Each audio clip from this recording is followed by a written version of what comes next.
오늘 우리에게 주신 하나님의 말씀은 에스겔서 19장 1절에서 14절까지의 말씀입니다. 제목을 다 함께 읽어보겠습니다. 후에도 영원히 영원한 현재에 불려질 늘 부르는 애가. 아멘. 에스겔서는 제사장 에스겔 출신이다 보니까 그 당시에서 제사장이라는 특별한 가문의 모든 교육 방식, 전문가 교육 방식이 대거 등장하게 됩니다. 여러 가지 비유도 많이 나오고 또 속담도 많이 나오고 수수께끼도 나오고 이야기도 나오고 노래도 나오고 다양한 각도에서 나오게 되는데 매우 특이한 것도 있었습니다. 퍼포먼스에 해당하는 것들도 있었죠. 오늘의 말씀도 쉽진 않습니다. 에스겔서 19장 1절부터 14절까지는 또 다른 비유의 이야기가 나옵니다. 그런데 이것은 노래 형식으로 되어 있습니다. 그래서 성경책을 보면 소제목이 애가로 되어 있습니다. 에스겔서 19장 1절 너는 이스라엘 고관들을 위하여 애가를 지어 2절 부르라 라고 하면서 이 1절부터 14절까지의 이 본문은 분명하게 노래로 되어 있습니다. 히브리 VHS 원어 성경을 보면 여러분들이 보시는 것처럼 그 전에는 산문 형식으로 되어 있다가 이 19장에 와서는 시처럼 마치 시편처럼 이렇게 노래 형식으로 되어 있음을 보게 됩니다. 그래서 확실히 이것은 노래입니다.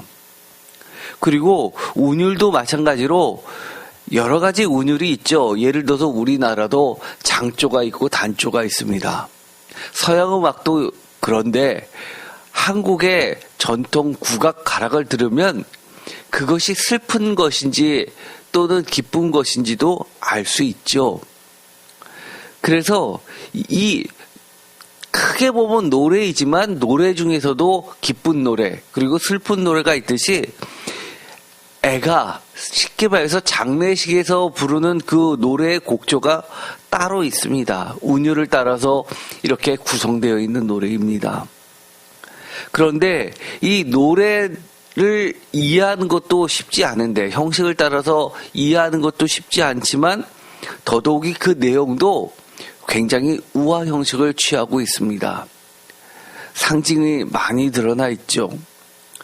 지난번에도 우리가 레바논에서 독수리가 가지를 꺾어가지고 신겨놓는 이야기가 있습니다. 3마리 독수리가 등장하죠. 애굽으로도 가기도 하고 바벨론으로 가기도 합니다. 여기서도 마찬가지입니다. 독수리 대신에 사자의 이야기가 나오는데 여기서도 마찬가지로 애국으로 가기도 하고 바벨론으로 가기도 합니다. 그래서 그 역사적 배경은 동일하지만 오늘은 그 역사적 내용을 중심적으로 이야기하진 않겠습니다. 그 설교를 여러분들께서 다시 한번 들어보시기 바랍니다. 배경은 같습니다. 어쨌든 간에 그 형식을 보고 나서 그 의미를 되새겨보는 데 중점을 두고자 합니다. 먼저 이 19장 애가의 구조를 보면 2개의 절로 되어 있습니다. 1절이라고 하고 2절이라고 하는데 우리도 찬송가 1절 찬송가 2절 찬송가가 있듯이 1절은 사자 노래입니다. 2절은 포도나무 가지의 노래입니다. 그래서 2절부터 9절까지 되어 있는 이 사자 애가는 첫 번째 새끼 사자를 선택하고 성장하는 이야기가 2, 3절에 나와 있고 그러나 이 4절에는 이 새끼 사자가 너무나 포악해가지고 붙잡혀 가게 됩니다. 두 번째 새끼 사자를 어미 사자가 선택해서 그리고 나서 키우게 됩니다. 그런데 이 두 번째 사자도 매우 포악했죠. 그러자 또 다른 사람들이 나타나서 이 두 번째 새끼 사자도 잡아갑니다. 우리가 생각하기에 새끼 사자라고 하니까 마치 아주 귀여운 사자로 생각하는 경우가 있지만 사실은 여기서는 어미가 나오기 때문에 새끼라고 이야기하는 거지 사실은 젊은 사자입니다. 왜냐하면 우리가 동물의 왕국 또는 내셔널 지오그래픽 같은 데 보면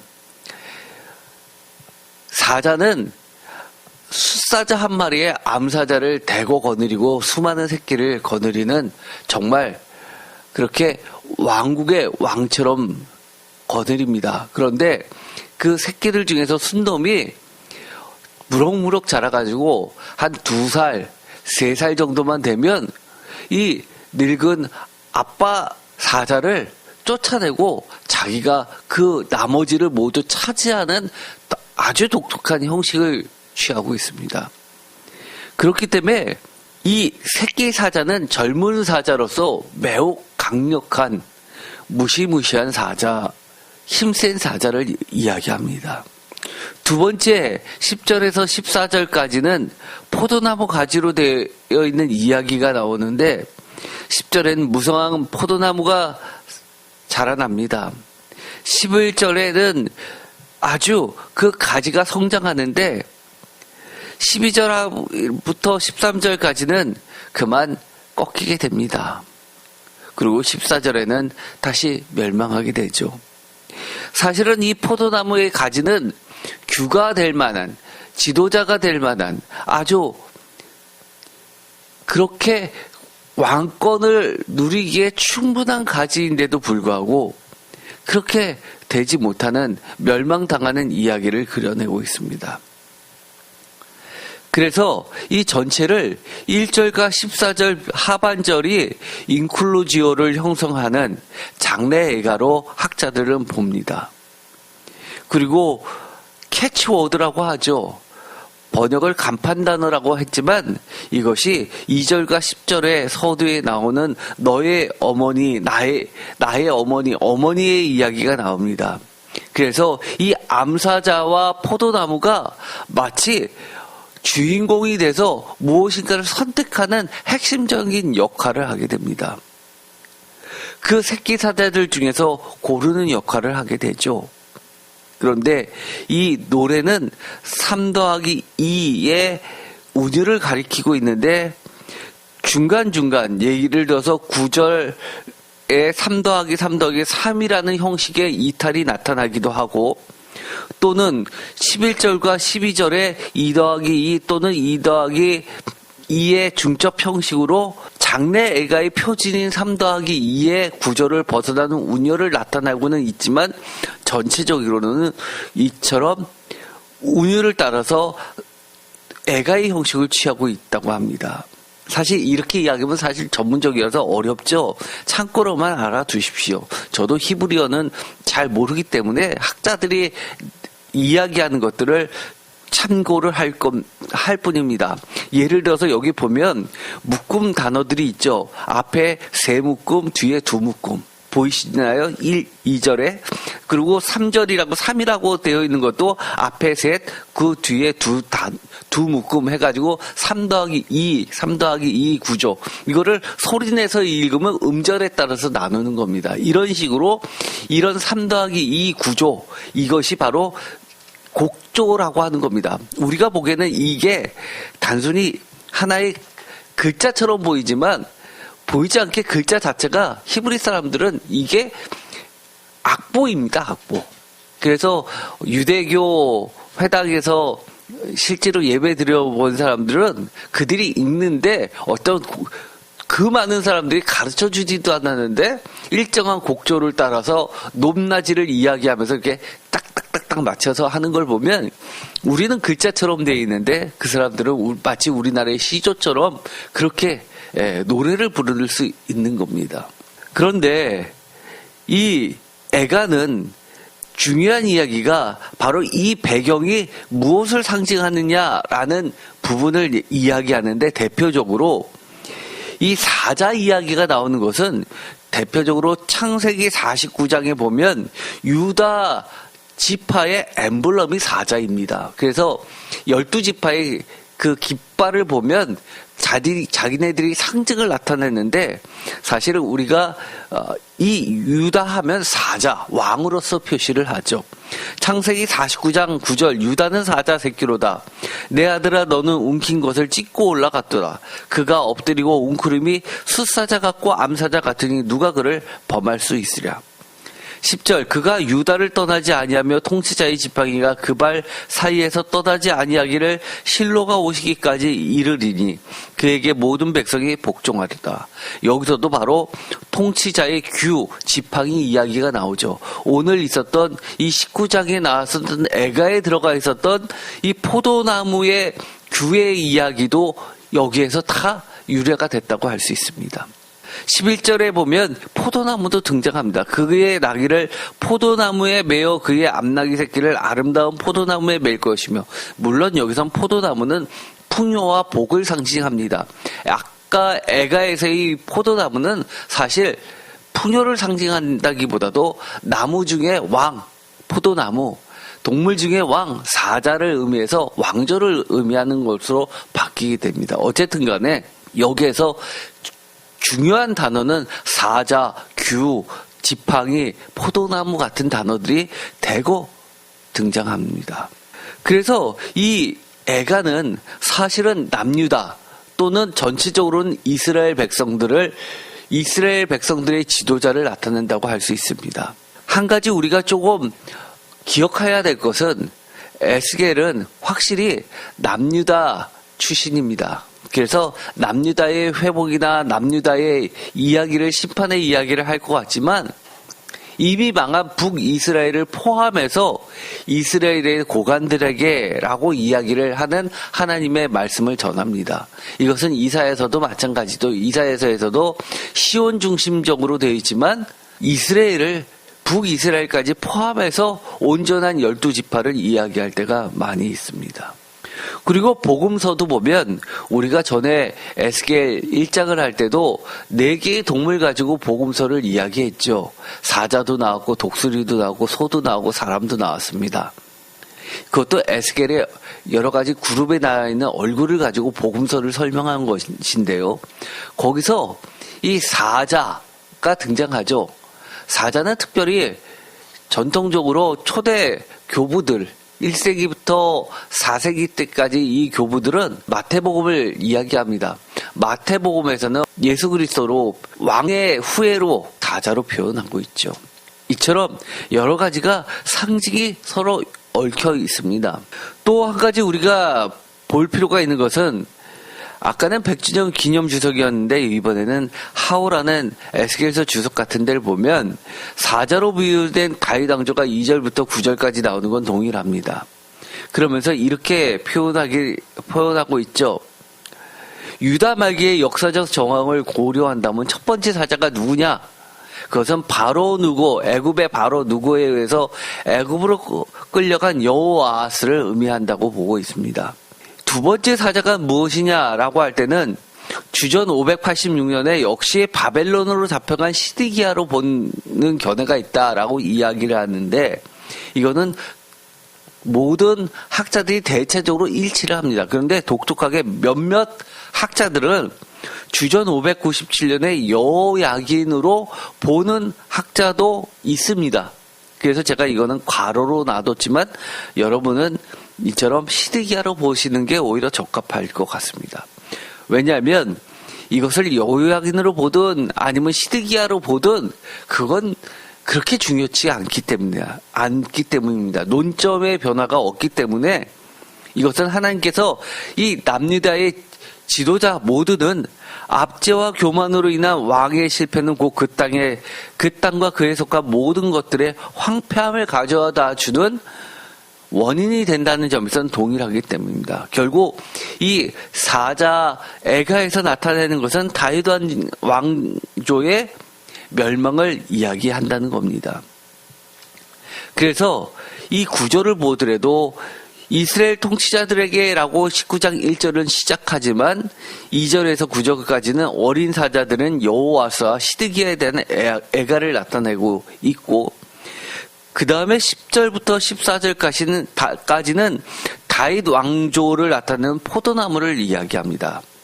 그래서 19장 10절에서 11절까지는 특별히 시드기야에 대해서 이야기를 하죠.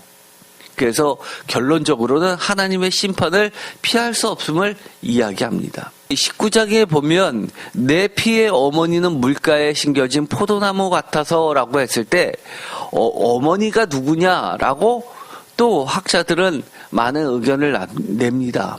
요시아 왕의 부인이 강력한 영향력을 끼쳤다라고 주장하는 학자도 있습니다. 그러나 대부분의 학자는 여기서 어머니는 단순히 실질적인 어머니라기보다는 이 유다 왕들을 태어나게 했던 유다 왕조 모태를 이야기한다고 보고 있습니다.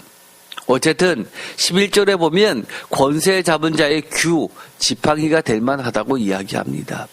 그 하나의 키가 굵은 가지 가운데에서 높았으며 많은 가지 가운데서 뛰어나 보이다가 12절 분노 중에 뽑혀서 땅에 던짐을 당하며 그 열매는 동풍에 마르고 그 강한 가지는 꺾이고 말라 불에 탔더니 13절 이제는 광야 메마르고 가물이 든 땅에 심어진 바 되고 불이 그 가지 중 하나에서부터 나와 그 열매를 태우니 권세 잡은 자의 규가 될 만한 강한 가지가 없다 하라 라고 이야기를 끝내는데 이 애가에서 바로 키포인트는 하나님께서 강력하게 이야기하고 계시는 것은 이 노래를 가르쳐주는 목적을 얘기하고 계시는 부분입니다.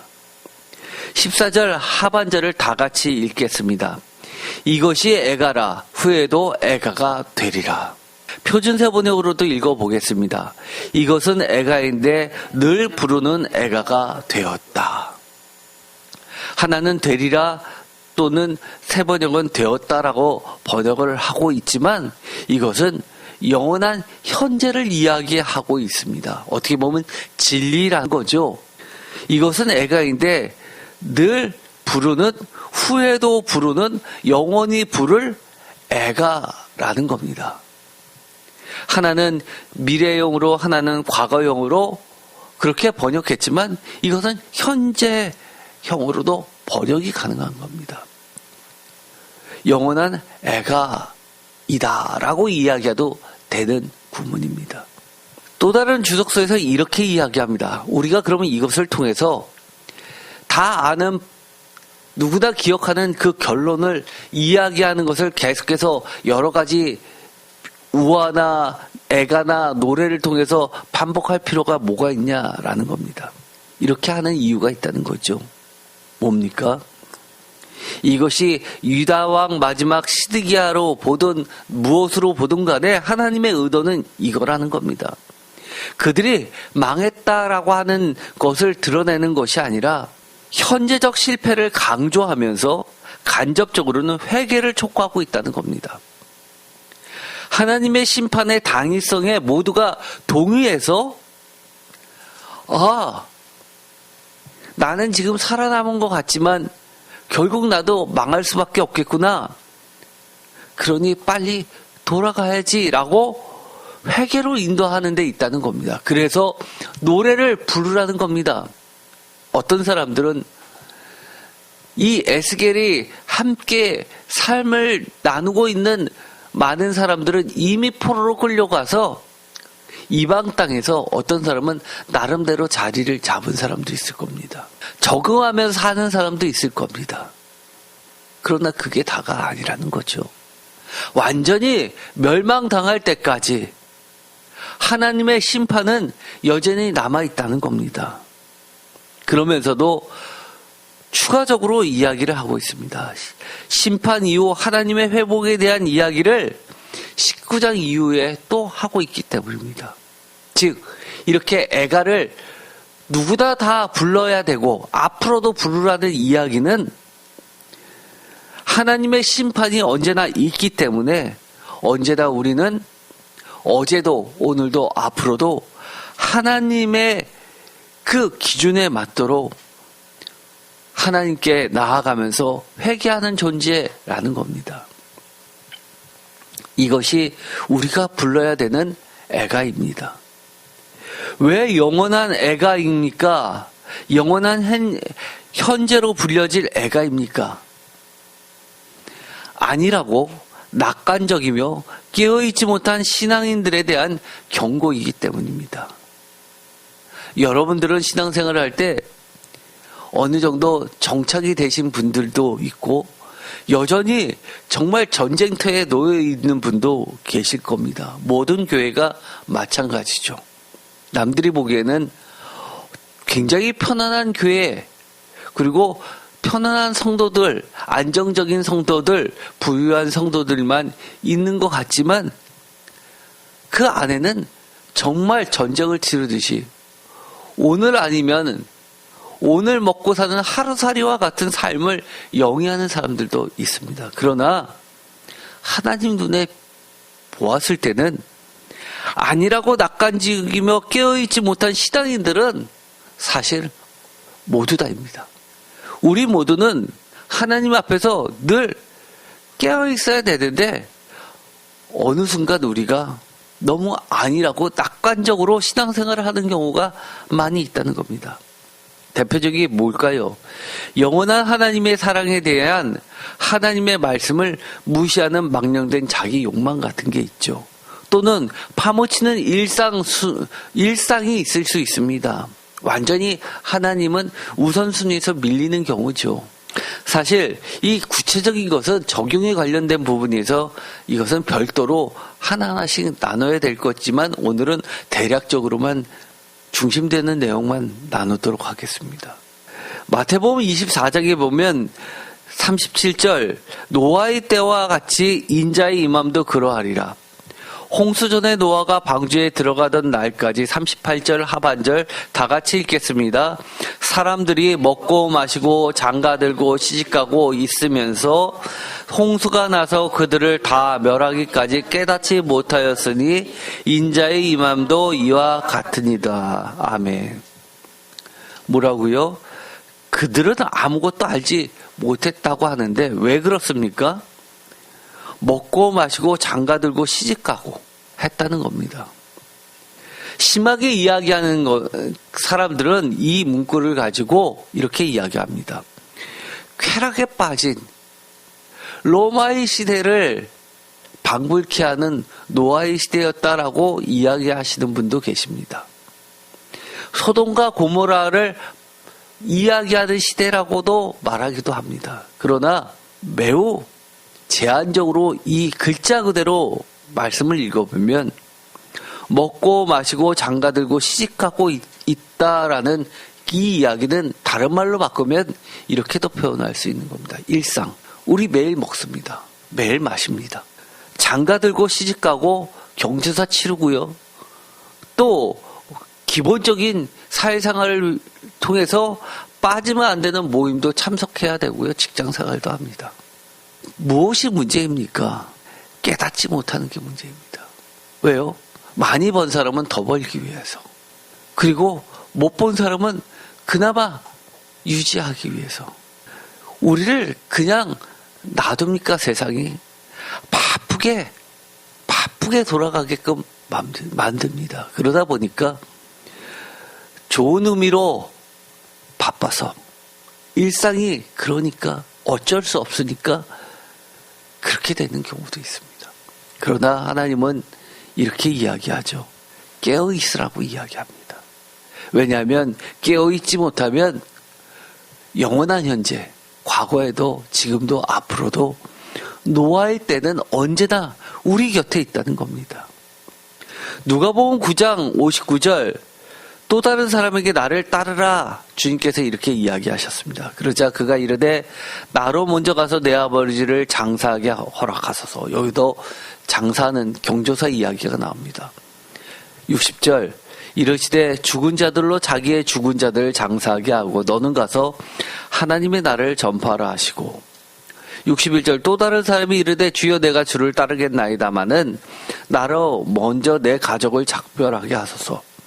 62절 다 같이 읽겠습니다. 예수께서 이르시되 손에 쟁기를 잡고 뒤를 돌아보는 자는 하나님의 나라에 합당하지 아니하리라 하시니라. 아멘. 장례가 났습니다. 부모님의 장례입니다. 그러면 장례를 지내는 거 당연하지 않습니까? 중요한 일이 있어서 먼 길을 갈 때는 가족에게 작별 인사라도 구하는 게 당연한 거 아닙니까? 다른 말로 이야기하면 일상입니다. 그러나 일상이 크고 작은 문제를 떠나서 우리는 항상 일상에게 우선순위를 내주게 됩니다. 하나님은, 예수님은 이렇게 이야기합니다. 그걸 가지고 뒤를 돌아본다라고 이야기합니다. 너무너무 엄격하죠. 이렇게 주님의 명령을 다 따라할 수 있는 사람이 몇이나 되겠습니까? 주님은 이렇게 이야기합니다. 죽은 자들로 자기의 죽은 자들을 장사하게 하고, 죽은 사람들의 장례는 죽은 사람들이 치르게 두고, 귀신들이 장례를 치르는 겁니까? 아니죠. 장례는 그의 가족들이 치르는데, 그의 가족들, 장례식에 참석한 사람들을 가리켜 주님은 죽은 사람들이라고 이야기합니다. 영적으로 죽은 사람들.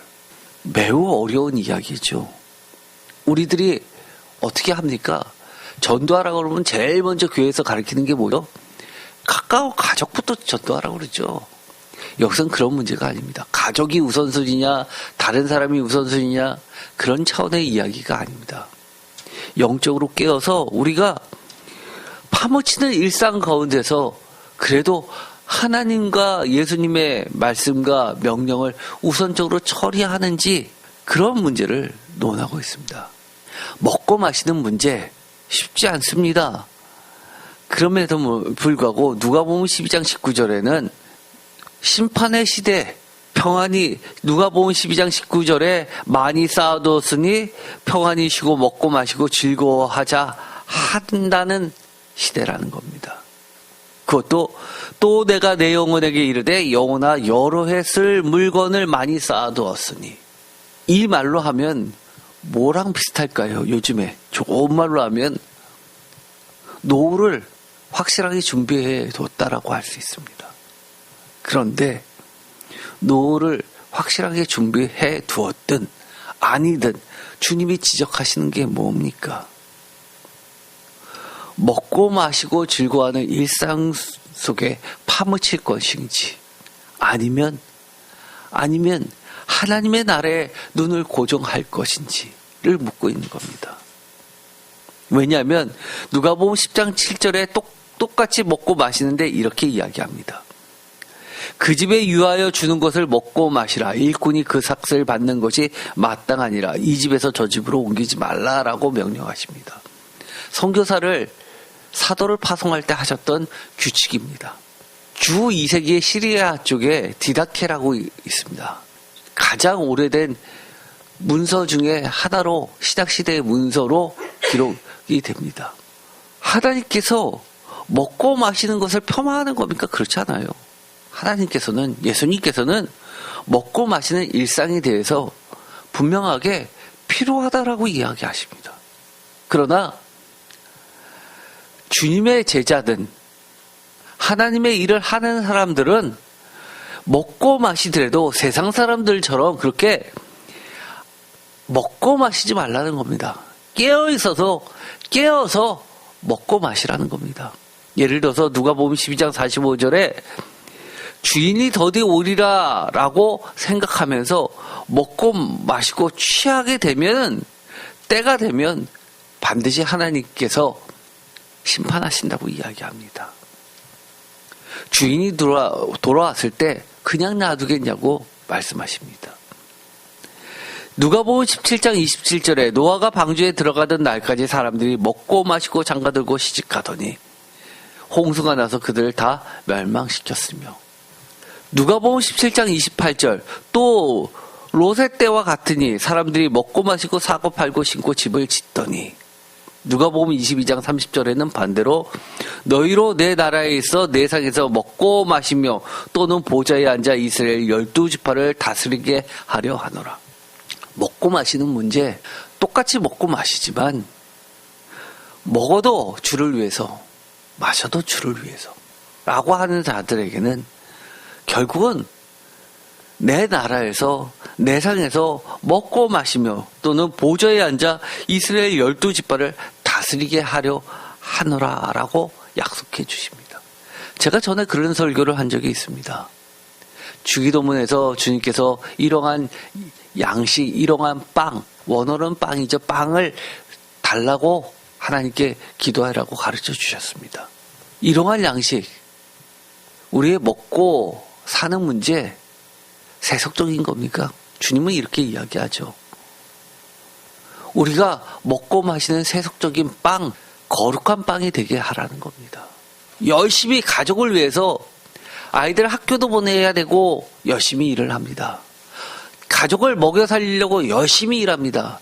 그런데 그것이 먹고 마시는 일로 그치느냐, 거룩한 직분이 되느냐는 우리의 영적인 깨어짐에 있어서 그 결과를 다르게 만들어냅니다. 이 애가는 두 번째, 이것에 대한 경고이기도 합니다. 구원의 확실성에 대한 무조건적인 무책임한 것에 대해서 경고를 내고 있습니다. 말씀에 불순종, 불의하는 자들에 대해서 강력하게 경고를 하시는 겁니다. 아유, 내가 교회에 나와서 예배 드리고 하나님 믿는다고 했고, 그런데 그래도 하늘나라에서 상급은 못 받아도 부끄러운 구원 정도는 받겠지. 사실 그렇게 생각하는 사람 많이 있습니다. 에스겔서 14장에는 유명한 이야기가 있죠. 노아, 다니엘, 욥 이 세 사람을 거론을 하는 이야기가 두 번이나 나오고요. 이 세 사람이라고 칭한 것, 노아, 다니엘, 욥이라고 직접적으로 말하지 않더라도 이 세 사람을 언급한 게 3번, 총 5번이 나오게 됩니다. 여기서 다니엘이라고 하는 것은 다니엘서의 다니엘이 아닙니다. 아주 오래된 지혜자를 이야기합니다. 고대 근동에 널리 알려져 있는 지혜자입니다. 그 다니엘을 이야기합니다. 그래서 노아 시대에 있었던, 다니엘 시대에 있었던, 욥의 시대인들 다 굉장히 오래된, 거의 신화적 존재들입니다. 14장 13절, 인자의 가령 어떤 나라가 불법을 행하여 내게 범죄하므로 내가 손을 그 위에 펴서 그 의지하는 양식을 끊어 기근을 내려 사람과 짐승을 그 나라에서 끊는다 하자. 비록 노아, 다니엘, 욥 이 세 사람이 거기에 있을지라도 그들은 자기의 공의로 자기의 생명만 건지리라. 나 주 여호와의 말이니라. 겨우 자기만 건진다고 이야기하죠. 자식들은 어떻게 될까요? 자식들은 못 구한다고 합니다. 15절, 가령 내가 사나운 짐승을 그 땅에 다니게 하여 그 땅을 황폐하게 하여 사람이 그 짐승 때문에 능히 다니지 못하게 한다 하자. 16절, 비록 이 세 사람이 거기에 있을지라도 나의 삶을 두고 맹세하느니 그들도 자녀는 건지지 못하고 자기만 건지겠고 그 땅은 황폐하리라. 주 여호와의 말씀이라. 대부분이 여러분이 어떤 얘기를 많이 들었나요? 교회에서. 지금 자녀들이 삐뚤어 나가도 부모의 기도는 하나님이 조금도 땅에 떨어뜨림 없이 열매를 맺게 하니까 자녀들을 많이 기도하면 죽기 전에는 다 구원받게 해주실 거라고. 그러다 보니까 마음 편합니다. 지금 당장 학원 보내고 뭐하고 친구 만나러 다녀도 아유, 나중에 크면 하나님 잘 믿을 거야. 하나님의 구원이 자기 마음대로입니까? 그런데 그렇게 생각하는 크리스찬들이 제가 보기에는 99%입니다. 너무 많습니다. 정말 내 자녀가 하나님 믿지 않는 것 때문에 안타까워하고 눈물을 흘리고 기도하는 사람, 그런 부모님들 몇이나 됩니까? 물론 자식이 부모 말처럼 말 잘 듣습니까? 잘 듣지 않죠. 그러나 끊임없이 권면해야죠. 그래도 제가 제 어머니께 감사하는 게 있습니다. 제가 과거에 방황을 해가지고 교회를 안 다닌 적이 있습니다. 아주 하라는 거 반대로만 한 적이 있었습니다. 그 당시엔 집안이 너무 어려울 때였기 때문에 방앗간에서 가족들이 다 잘 때였습니다. 그런데 새벽에 시끄러워서 깼습니다. 어머님이 두 손을 들고 무릎 꿇고 저를 위해서 기도했습니다. 하나님, 우리 막내 다시금 주님 앞에 가게 해주세요. 제가 감동을 먹었을까요? 그때 그 얘기 듣고 얼마나 열이 받았는지 모릅니다. 그만하라고 소리치고 싶었지만 진짜 한밤중에 난리치기 싫어서 그냥 못 들은 척하고 가만히 있었습니다. 그렇게 완악했습니다. 그런데 그게 알고 봤더니만 한두 번이 아니라 제가 깰 때는 늘 있었던 걸로 봐서 매일 그렇게 기도를 하셨던 겁니다. 아까 이야기했던 것처럼 요즘에 교회들이 하는 이야기 맞습니까? 일부는 맞을 수 있죠. 그렇지만 그냥 그대로 두면 안 됩니다. 어느 날 어머니께서 저를 불러다가 대학생이 됐는데 무릎을 꿇쳐놓고 호접하겠다고 그랬습니다. 나가라고. 교회 안 다니려면 나가라는 겁니다. 내 자식 아니라는 겁니다. 그렇게 단호합니까? 저는요, 제가 존경하는 어머니는 그런 어머니입니다. 17절, 가령 내가 칼이 그 땅에 임하게 하고 명령하기를 칼아 그 땅에 돌아다니라 하고 내가 사람과 짐승을 거기서 끊는다 하자.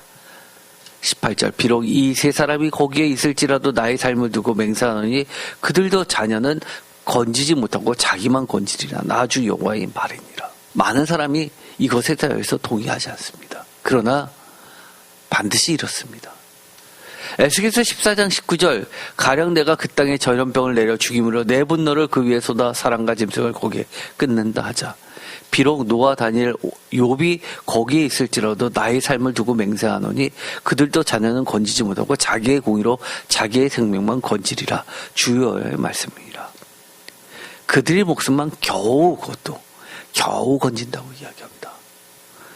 도대체 노아 같은 사람도 자기 목숨만 겨우 건지면 어떻게 합니까? 도대체 하나님 나라에는 누가 들어가는 겁니까? 이런 질문이 생기십니까? 혹시 이 질문 어디서 많이 들어보셨습니까? 예수님께 했던 질문하고 똑같습니다. 부자가 하나님 나라에 들어가는 것이 낙타가 바늘기에 들어가는 것보다 더 어렵다고 말씀드렸죠. 누가 천국에 들어갈 수 있습니까? 하나님은 다 하실 수 있답니다. 네, 그게 정답입니다. 하나님은 하실 수 있다는 겁니다. 우리는 방법이 없는 것 같아요. 그런데 하나님이 데리고 들어오시면 되는 겁니다. 간단하잖아요. 이게 복음의 비밀인 겁니다. 내가 뭐를 하면 천국에 들어갈 수 있다? 자기 의로 들어가는 거예요. 아니에요. 천국 뭐라고 얘기했어요? 이사야서 열려있는 문인데도 못 들어오는 문이 천국이라는 거예요. 늘 열려있는 문입니다. 그런데 못 들어갑니다. 쉽게 말해서 문고리 없는 문이에요. 그러나 하나님은 할 수 있습니다. 뭘로요? 예수 그리스도로. 그겁니다. 그래서 우리가 은혜로 들어간다는 이야기를 하는 겁니다. 하나님께서 애가 부르라고 하면 애가 불러야 되는 겁니다. 과거에 불렀던 그 애가를 오늘도 부르는 겁니다. 뭐 하라고요? 하나님, 제가 이렇게 부족해요. 그러나 하나님 불쌍히 여겨주세요. 용서해 주세요. 그러면 되는 겁니다. 하나님께서 불쌍한데? 그래, 너 봐줄게. 이러면 되는 겁니다. 쉽게 말해서요. 어떻게 보면 오늘의 애가는 그런 거 배우라는 겁니다. 그러면서 이렇게 이야기합니다. 마태복음 7장 19절, 아름다운 열매를 맺지 아니하는 나무다 찍혀 불에 던져지느니라. 10절, 이러므로 그들의 열매로 그들을 알리라. 열매 이야기가 나온다고 하니까 뭔가 내가 무엇을 만든다라고 생각합니다. 나더러 주여 주여 하는 자보다 다 천국에 들어갈 것이 아니요 다만 하늘에 계신 내 아버지의 뜻대로 행하는 자라야 들어가리라. 22절, 그날에 많은 사람이 나더러 이르되 주여 주여 우리가 주의 이름으로 선지자 노릇하며 주의 이름으로 귀신을 쫓아내며 주의 이름으로 많은 권능을 행하지 아니하였나이까 하리니. 24절, 그때 내가 그들에게 밝히 말하되 내가 너희를 도무지 알지 못하니 불법을 행하는 자들아 내게서 떠나라. 이것을 보면요, 착각하면요, 하나님의 말씀을 뭔가 해서 열매를 맺는다라고 하는 게 어떤 행위로 생각하면요, 기독교는 유대교를 못 쫓아갑니다. 그렇죠? 유대교를 다니셔본 분 알 겁니다. 그들이 얼마나 철저하게 하나님 섬기는데요. 제가 시편 할 때도 그렇고 보험서 할 때도 그랬습니다. 의인이다라는 게 뭐라고 그랬죠? 하나님의 말씀을 올곧게 쫓아가려고 애쓰는 자가 의인인 겁니다. 라이시라기보다도 업라이트입니다. 이해되시죠? 그겁니다. 내가 하나님의 말씀을 순종한다 라고 하는 얘기는 뭐예요? 기본적으로 깔려있는 게 뭐예요? 내 생각을 접는다는 얘기입니다. 내 생각을 접고 하나님의 말씀에 동의를 하고 하나님의 말씀을 일단 받아들이는 겁니다. 그래야지 할 수 있는 겁니다. 저거 하면 안 될 것 같은데도 하나님의 말씀이라니까 하는 겁니다. 그런 사람들은요, 하나님께서 열매로 여겨주시는 겁니다. 사실 성경책에는요, 이 포악하여 사자를 끌고 갔다고 하지만 정말 시드기 왕이 그렇게 포악했냐? 성경학자들은 그렇게 발견하지 못합니다. 나와 있지 않거든요. 얼마나 포악했는지 폭군의 그런 이미지를 성경책에서 기록한 건 별로 찾아보지 못합니다. 그런데 이 비유에서 하나님은 포악하다고 이야기합니다. 많은 사람들이 그러죠. 내가 무슨 죄인이야요. 내 죄가 그렇게 예수님을 죽일 정도로 내가 그렇게 나쁜 짓 했나요? 그런데요, 천국에 들어갈 수 있는 사람은 그런 겁니다. 하나님이 죄인이라고 하니까 맞아요. 저 죄인이에요. 저 악합니다. 이 차이입니다. 이 차이. 아주 간단한 차이입니다. 어떤 자들에 대한 경고입니까? 하나님의 말씀을 무시하는 자들에 대한 경고입니다. 빌립보서 2장 12절 그러므로 나의 사랑하는 자들아 너희가 나 있을 때뿐만 아니라 더욱 지금 나 없을 때에도 항상 복종하여 두렵고 떨림으로 너희 구원을 이루라. 너희 안에서 행하시는 이는 하나님이시니 자기의 기쁘신 뜻을 위하여 너희에게 소원을 두고 행하게 하시나니. 나 있을 때뿐만 아니라 나 없을 때에도 항상 복종하여 두렵고 떨림으로 너희 구원을 이루라. 여기 이 얘기를 했죠. 뭐라고요? 항상 복종하여 두렵고 떨림으로 너희 구원을 이루라라고 합니다. 내 기준이 아니라 하나님의 기준으로 계속해서 살라는 겁니다. 나 있을 때뿐만 아니라 나 없을 때에도, 다른 말로 이야기하면 어떤 거죠? 보이든 안 보이든. 그렇죠? 보이든 안 보이든. 세 번째 어떤 경고입니까? 마지막 심판과 영원한 하나님의 나라에 대한 불성실한 준비 없는 현재를 살아가는 모든 기독교인들에 대한 경고입니다. 준비 없는 현재의 삶을 유지하고 있는 자들. 예를 들어서 마태복음 25장 그 유명한 열처녀 비유의 이야기가 나옵니다. 11절 그 후에 많은 처녀들이 와서 이르되 주여 주여 우리에게 열어주소서. 대답하여 이르되 진실로 너에게 이르노니 내가 너희를 알지 못하노라 하였으나. 13절 그런즉 깨어있으라. 너희는 그날과 그때를 알지 못하느니라. 뭐가 문제였습니까? 이 열처녀 비유에서 늦게 오니까 이 열처녀 모두 같이 잤습니다. 자고 안 자고의 문제가 아닙니다. 여기서 중요한 건 뭐냐요? 뭡니까? 준비한 자와 준비하지 못한 자입니다. 지금 여러분들이 열심히 신앙생활을 합니다. 정말 준비해야 될 걸 준비하시고 깨어 있어야 되는 겁니다. 누가복음 17장 28절 또 롯의 때와 같으니 사람들이 먹고 마시고 사고 팔고 심고 집을 짓더니, 한마디로 말해서 일상입니다.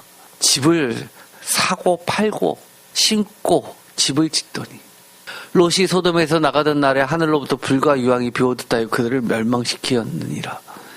30절 인자가 나타나는 날에도 이러하니라. 31절 그날에 만일 사람이 지붕 위에 있고 그의 세간이 그 집 안에 있으면 그것을 가지러 다 같이 읽겠습니다. 내려가지 말 것이요 밭에 있는 자도 그와 같이 뒤로 돌이키지 말 것이니라. 롯의 철을 기억하라. 30절에 무릇 자기 목숨을 보전하고자 하는 자는 잃을 것이요 잃는 자는 살리라. 예수님께서 뭐라고 이야기하냐면 내려가지 말라, 뒤로 돌이키지 말라. 무엇을 이야기합니까? 일상 가운데서도 뭐를 준비하라는 거예요? 피할 준비하라는 겁니다. 재앙이 왔을 때를 늘 생각하면서 염두에 두고 살라는 겁니다. 마지막 때가 있다는 것을, 심판의 때가 있다는 것을 우리가 늘 마음에 준비하고 사는 자와 그렇지 않은 자는 하늘과 땅 차이죠. 여러분 보고 먹고 마시지 말라는 거 아닙니다. 먹고 마시세요. 일상입니다. 그럼에도 불구하고 준비를 해야죠. 뭐를 준비해요? 지금 뒤돌아가면 안 되는구나. 지금 내려가면 안 되는 순간이구나를 준비하고 살아야 되는 겁니다. 어떻게 보면 이 오늘의 애가를 학문적으로 무슨 구전이 어쩌니 이런 얘기를 하는 거는 어떻게 보면 필요할지는 모르지만 우리에게는 그렇게 큰 중요한 이야기가 아닙니다. 우리에게 진짜 중요한 이야기는 뭘까요? 왜 이것을 하나님께서는 후에도 영원히 불려질 표준세 번역대로 하면 늘 부르는 애가라고 했냐는 겁니다. 혹시 우리가 애가는 이거 애가야 라고 알고 그 노래 부를 줄 안다 하더라도 내 삶 속에서 이것을 부르면서 이것은 에스겔서 19장에 있었던 3-2 구조의 이게 아니라 그래 이것을 부르면서 그렇지 내가 늘 깨어 있어야지. 내가 일상 속에서 파묻히지 말아야지. 내가 우선순위를 항상 주님의 것을 둬야지. 주님의 명령 앞에서 내가 언제나 모든 것을 내려놓고 동의해야지. 순종해야지. 복종해야지. 늘 깨어있고 언젠가 하나님께서 요구하실 때를 위해서 내가 준비하면서 살아야지. 하나님께서 쓰시겠다라고 했을 땐 내가 언제든지 내 아까운 모든 것 내려놓을 정도로 그렇게 살아야지 라고 한다는 것을 기억하라는 겁니다. 오늘 여러분들은 이 애가를 부르면서 어떤 생각이 드십니까? 아, 나도 불러야겠구나 라는 생각이 드십니까? 그렇다면 하나님이 이 애가를 지으신, 딴 게 아니라 하나님 작사 작곡이잖아요.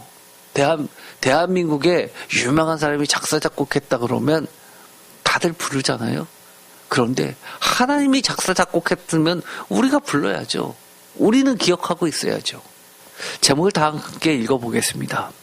후에도 영원히 영원한 현재에 불려질 늘 부르는 애가. 이게 뭐라고 그랬습니까? 어떤 의미라고 그랬습니까? 늘 불려지는 애가가 도대체 어떤 의미입니까? 이런 이야기였죠. 첫 번째, 영원한 하나님의 사랑에 대해서 하나님의 말씀을 무시하고 망령된 자기 욕망 또는 파묻히는 일상, 우선순위에서 하나님을 항상 뒤로 미루고 급한 거, 내가 급한 거 먼저 처리하는 거, 생각하는 거, 이런 것들에서 깨어나라는 겁니다. 아니라고 낙관적인 신앙생활 하지 말자는 겁니다. 두 번째, 무엇이었습니까? 애가가 가지고 있는 힘이, 아유, 하나님께서 구원시켜 주시겠지 라고 하나님을 믿는 건 좋은데 너무나 무책임하게 믿지는 말라는 겁니다. 세 번째는 뭐였죠? 마지막 심판과 영원한 하나님 나라에 대해서 준비 없이 오늘을 살지 말고 지금 당장이라도 내려가지 말고 뒤돌아보지 말고 뛰어나가야 될 것을 준비하며 사는 여러분이 되기를 축복드립니다. 기도하고 마치겠습니다. 하나님, 오늘도 하나님 작사 작곡의 애가를 부르라고 명령하셨고 그것이 과거의 사건이 아니라 오늘 내가 이곳에서 불러야 될 영원한 현재의 노래라고, 애가라고, 장승곡이라고 말씀해 주셨습니다.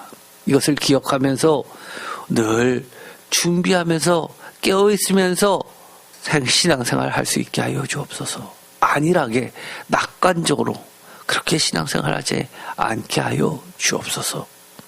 예수 그리스도의 이름으로 기도드립니다. 아멘.